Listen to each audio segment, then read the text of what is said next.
Welcome back. If you could please take your seats. I know there's a lot to chat about. You'll have plenty of opportunities. We've got a pretty awesome cast for you guys next in productivity, and Eric's going to give a quick introduction, so take it away. Thanks, Christy. So we have the fire hose is starting now. We're going to give you a lot of information in a short amount of time. There's been so much research done here over the past year, really over the past few years, that is going to be embodied in these presentations. To help structure it a little bit, we have organized the initiative on the digital economy into 4 broad pillars or areas. The first one we're going to hear about is the one that I'm taking the lead on managing, which is productivity, employment, and inequality. Then after lunch, Sandy Pentland will talk about big data and information privacy and the research that we're doing around there. Then the third area is around new digital business models. Andy McAfee is taking the lead on managing a lot of research projects in that area. And then at the end of the day, we'll be hearing about social analytics and digital experimentation. Sinan Aral is taking the lead on managing projects there. Each of them have numerous people doing research. So this morning, in a minute, I'm going to introduce our speakers. We have 6 of them that we've selected from an even broader list who are going to be talking about productivity, employment, and inequality.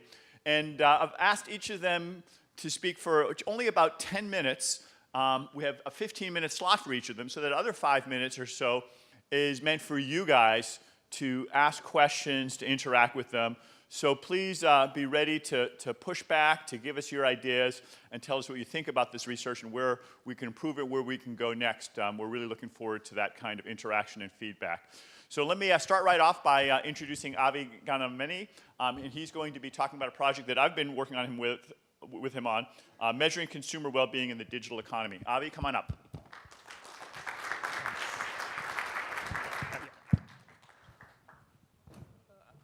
Hello, everyone. It's a pleasure to be here to present our ongoing research about new ways of measuring well-being in the current digital economy. So this is a joint research project with my advisor, Eric, and our co-author, Felix. So let me motivate your research question. One of the most fundamental questions in economics is, how are we doing? And traditionally, economists look at GDP and look at changes in GDP over time and use it as a proxy to measure changes in improvements in well-being. Both economists, media outlets, etc., use GDP as such a proxy. But the question is GDP really a good measure of well-being? Probably not. In fact, even the creator of GDP, Simon Kuznets, when he created GDP, warned against using it as a measure of well-being. GDP measures the final value, monetary value of all final goods produced in the economy. It is not meant to be a measure of welfare. It's meant to be a measure of production. But because that's the best we have so far, we use it as a proxy of well-being. GDP not properly measuring well-being is especially problematic in the current digital economy because we have an explosion of free digital goods, most of them without any price associated with them. In fact, if you look at the contribution of IT sector towards GDP, it hasn't changed for the last 30 to 40 years. It has remained at around 4 to 5% of the total economy. This clearly shows that something is wrong with how we measure GDP, especially technology, because all of us would agree that IT is much more important now than it was like 30 years ago. So let me motivate you with a further example of why GDP might not measure technology properly. So if you look at the case of smartphones and cameras, so in 2000 right now compared to 2000, we take almost 20 times as many photos. And at the same time, the price of taking a photo has gone down to 0. So we are clearly better off because we are taking more photos and for free and better quality photos. But if you look at the GDP statistics, the contribution of the photography industry, which includes film and camera, GDP has been going down, but while the consumers are clearly better off. So this problem, if you look at the number of photos cameras being sold, it's falling down rapidly as well. And this problem of GDP not capturing technology can be corrected in theory using something known as quality adjustment. So if you recognize that the phone which we buy right now, which comes bundled with a camera in it, is equivalent of, at best, equivalent of, if you compare to 15 years ago, a feature phone and a camera phone, and a camera by itself.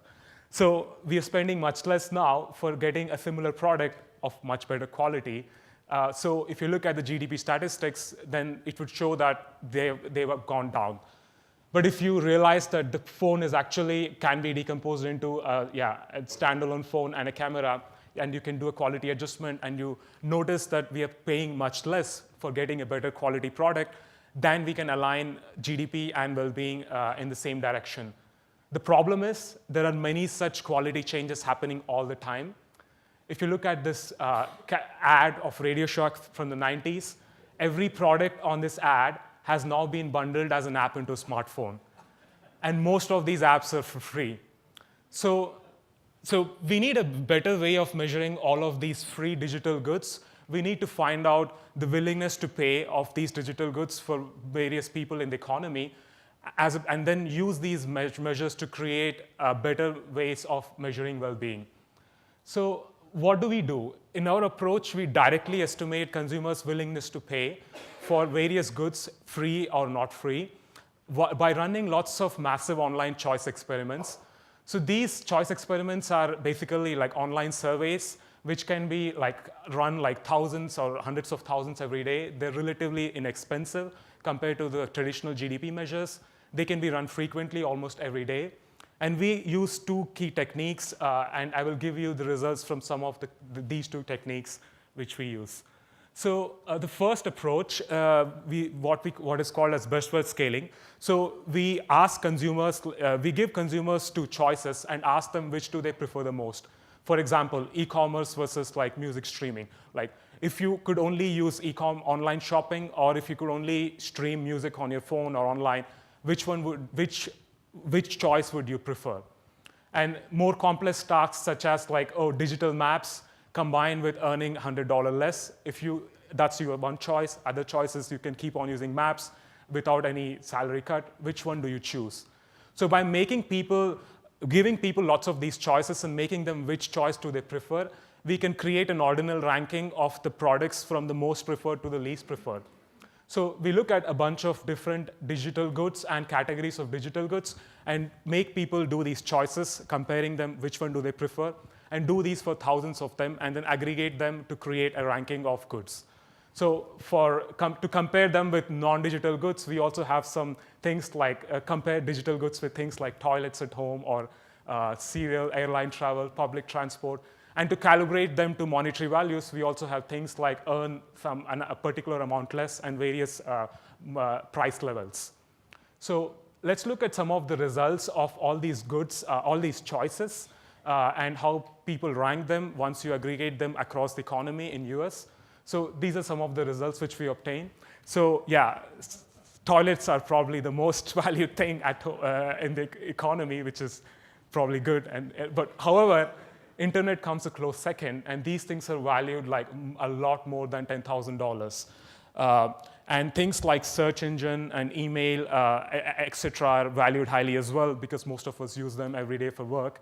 And these are still valued much more than things like meeting friends in person, because probably you can do that online as well.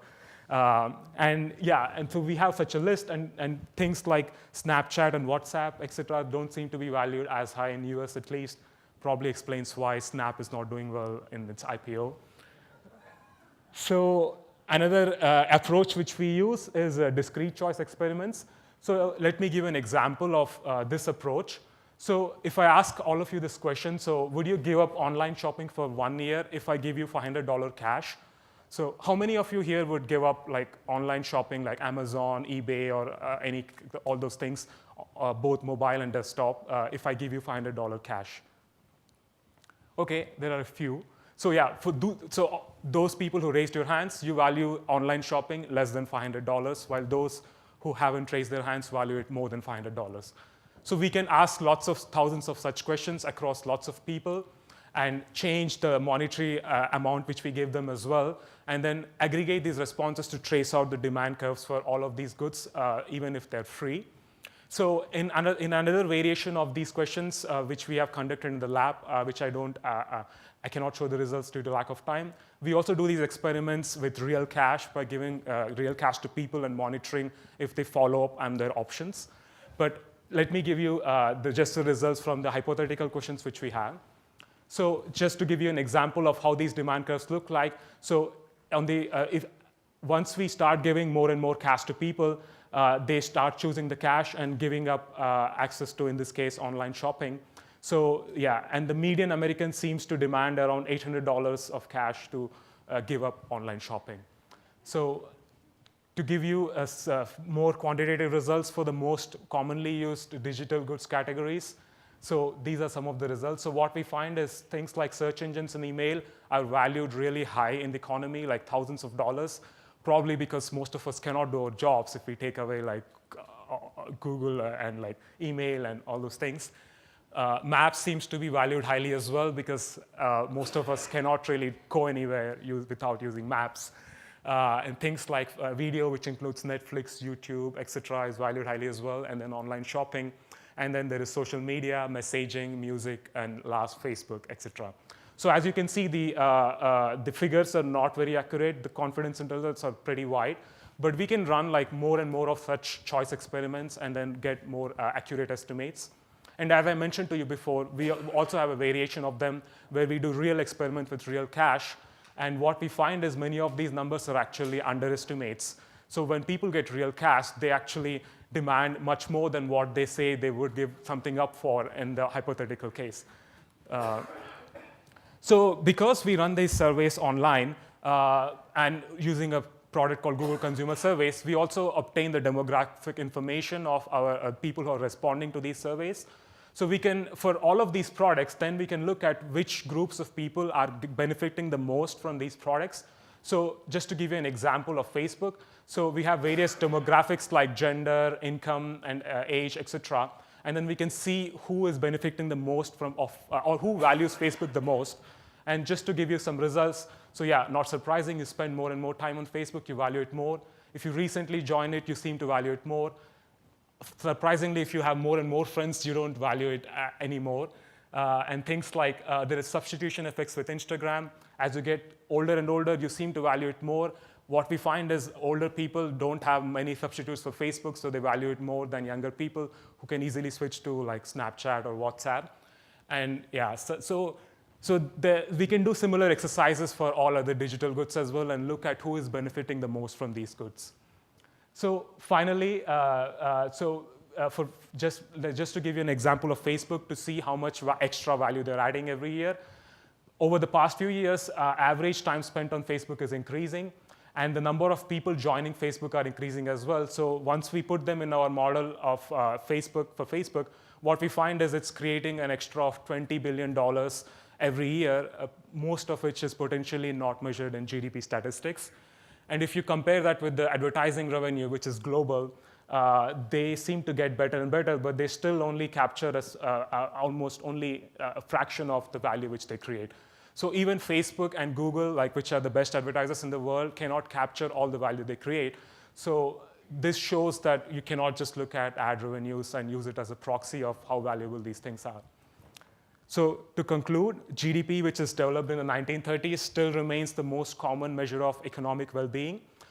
We propose a different way of directly measuring consumer welfare by running lots of online choice experiments. These can be used even if the goods are zero priced. These are highly scalable, and these can be run in near real time to keep track of changes in well-being. So moving forward, we want to track a basket of goods, run such surveys, and keep track of their valuations over time, and see if it's increasing or decreasing, and use it as a proxy of our well-being, both in the digital and non-digital goods case. Thank you. Thanks, Avi. Very interesting stuff. So we have time for just a question maybe over here. Yes? Just curious if you had any estimates as far as what this would, any macro valuations of what this impact would be? So So if you look at the numbers, these are like thousands of dollars just for a few goods. So once you aggregate it to the economy level, it's billions of dollars. But probably that's not directly comparable to GDP numbers directly because that's a measure of production. So that's why we haven't compared them directly. But yeah, at an economy scale, it's in the order of like, if you combine all of them, it will be in the trillions of dollars of magnitude. Yeah.